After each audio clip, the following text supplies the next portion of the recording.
得嘞，重新祭炼吧。自由了，多谢建主大人。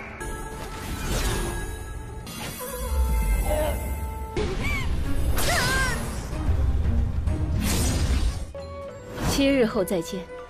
想要在此得宝，绝非真要让他入禁地，必能换得元首。五色仙莲正好用来疗伤。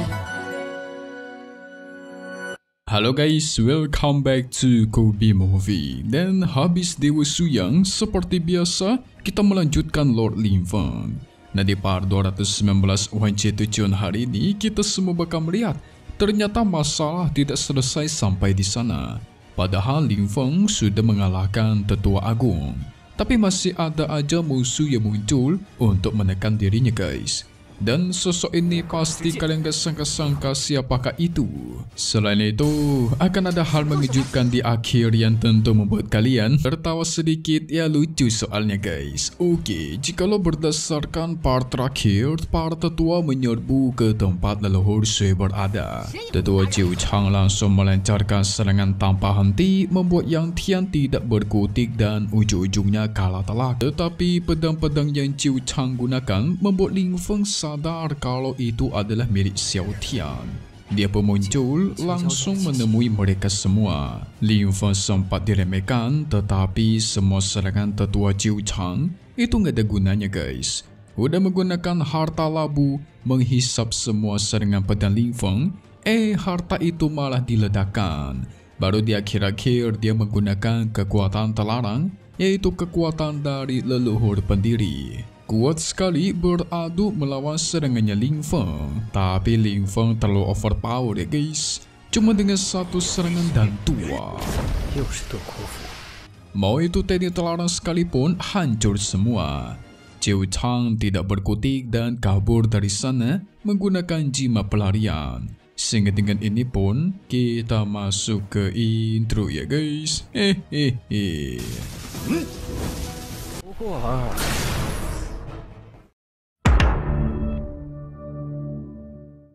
Nah, sebenarnya para tetua memegang jimat pelarian ruang peninggalan dari leluhur pendiri. Makanya gak heran Jiu Chang bisa langsung kabur.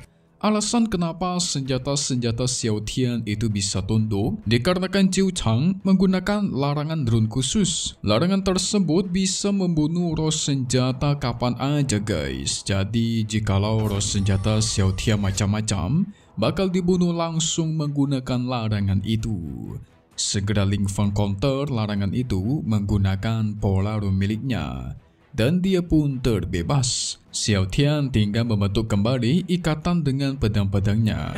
得嘞，重新祭炼吧。自由了，多谢建主大人。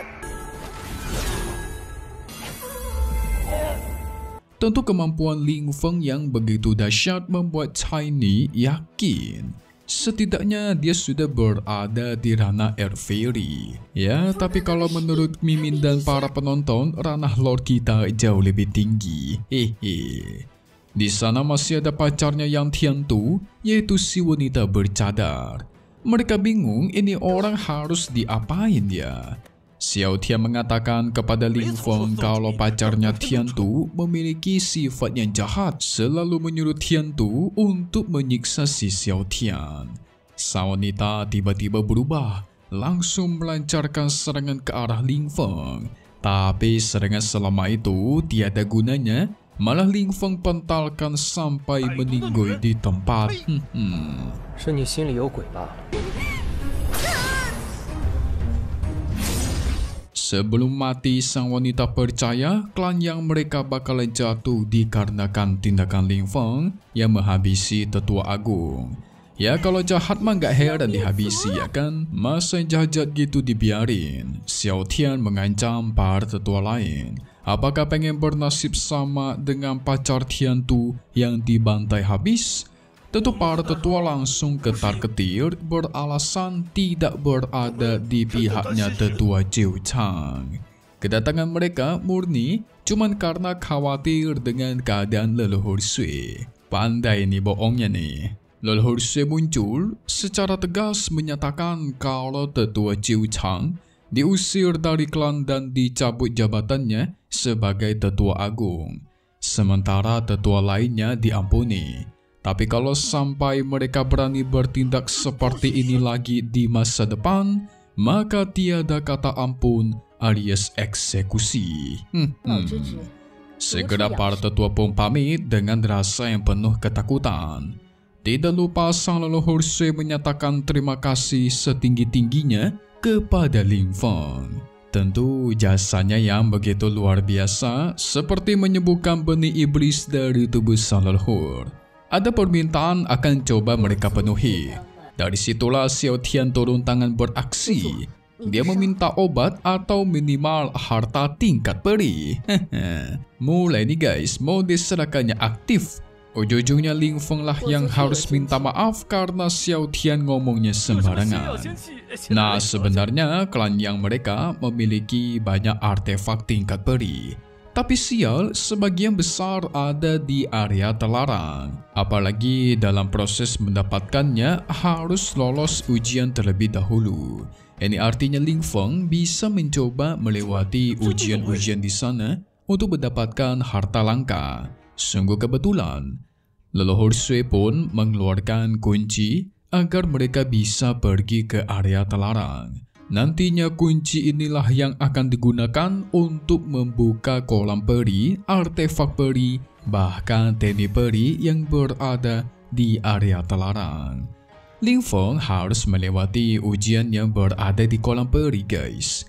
Xiao Tian dengan frontal meminta Mang Yun untuk membawa mereka melihat-lihat kolam peri. Awalnya sih dia malu-malu ya kan bawa Ling Feng, seorang pria yang dia sukai ke kolam. Karena biasanya guys, kalau di sebuah kolam, apalagi kolam peri, otomatis Ling Feng harus berendam dan harus membuka seluruh pakaiannya. Jadi auto malu lah si Bang Yun membayangkannya ya kan. Ling Feng diberikan waktu selama 7 hari untuk memasuki area terlarang. Dan dia pun pergi dari sana.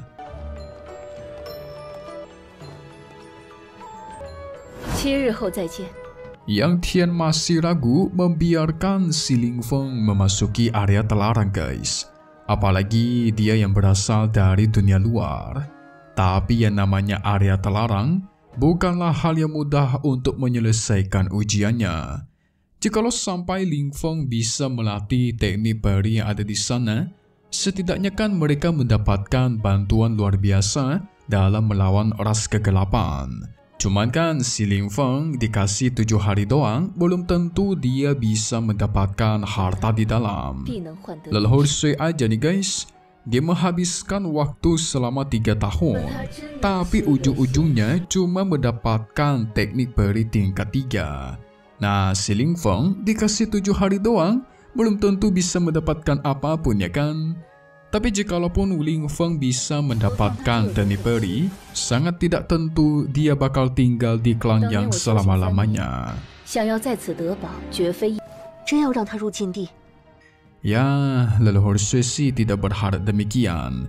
Setidaknya mereka mendapatkan bantuan dari seorang Ling Feng yang super jenius dan overpowered.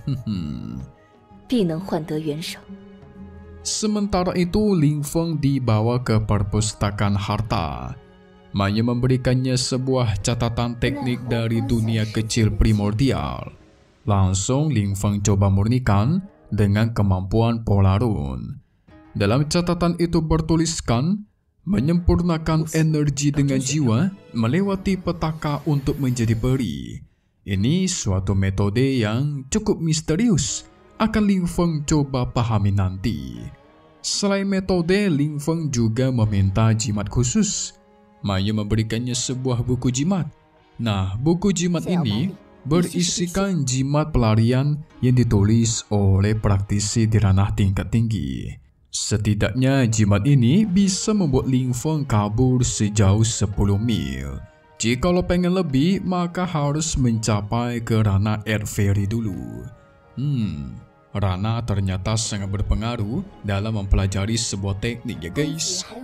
Tiny mengajak untuk melihat teknik pembuatan artefak dan teknik pengendalian pedang. Di satu sisi dia menggoda-goda kakaknya Man Yun. Kira-kira apa yang bakal dia lakukan untuk membalas jasanya Ling Feng, kata si Man Yun. Xiao Tian langsung turun tangan dong.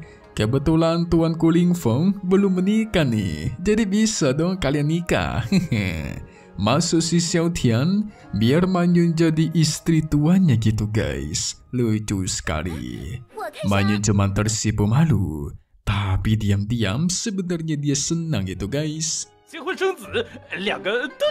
Xiao Tian juga melanjutkan, daripada pusing, mending nikah kedua kakak adik langsung, yaitu Man Yun dan Chaini. Baru setelah itu punya anak. Waduh, soalnya kan si Ling Feng sibuk, belum tentu dia bakal kembali ke sini lagi. Waduh, jadi maksudnya tanam benih dulu ya guys, baru pergi gitu kan? Kacau nih burung nih, otaknya kemana-mana nih. Masa langsung disuruh nikahin kakak beradik ya kan? Aduh. Si Chaini ditawarin itu mau-mau aja dia guys, pengen dia malah. Bisa gitu ya. Kalau kata para penonton atau para subscriber Kobe Movie, kalau bisa dapat 2 kenapa harus 1 ya kan? Sebenarnya nggak salah sih, tapi itu terus seraka guys. Singkat cerita, Ling Feng pun dibawa ke Danau Peri, yaitu area terlarang klan yang mereka. Di sana penuh akan teratai peri 5 warna yang cocok untuk penyembuhan. Langsung datu. Mode serakahnya Xiao Tian aktif. Dia bersama pedangnya mencari teratai peri sebanyak-banyaknya. Nah, jadi guys, Danau Peri ini terhubung kepada alam rahasia kuno dan tentu terhubung juga kepada nadi api tingkat peri dan obat-obat ajaib. Makanya warna air danau ini merah keapi-apian gitu kan guys. Rumor mengatakan kalau di dalam sana ada monster kuno yang bersembunyi. Nah, apakah Ling Feng berani melusuri semakin dalam? Tentu saja berani dong. Cuma binatang aneh doang, apa yang ditakutkan balasnya? Anjay. Kira-kira seperti apakah sosok binatang misterius itu? Langsung saja kita masuk ke bagian spoiler untuk part 220 Wan Jie Tujun, episode 254 yang akan rilis lagi di Selasa depan. Oke guys, jadi nanti si Ling Feng dan Man Yun menemukan sebuah bunga ajaib. Bunga ini kemungkinan bisa menyembuhkan penyakit leluhur Sui. Ling Feng ingin mencoba mengambilnya, tetapi dulu katanya bahkan leluhur Sui tidak bisa mendapatkan bunga ini. Jadi Ling Feng sangat berisiko ingin mencoba mengambilnya. Bisa-bisa malah taruhannya nyawa nih. Tapi Ling Feng malah membalas, baiklah, pasti akan kudapatkan. Waduh, Ling Feng makin ditantang, malah makin berani dia guys. Kita tunggu lagi di part 220 Wan Jie Tujun ya guys. Bakal rilis lagi nanti, tetapi satu hal yang pasti, cuman di sini Kobe Movie. Thank you buat kalian semua yang nonton dan selalu support channel Mimin. Semoga kalian semua sehat selalu ya. Memang pamit undur diri dulu. Kita bakal ketemu lagi di video-video selanjutnya. Oke, kalau gitu, see you guys.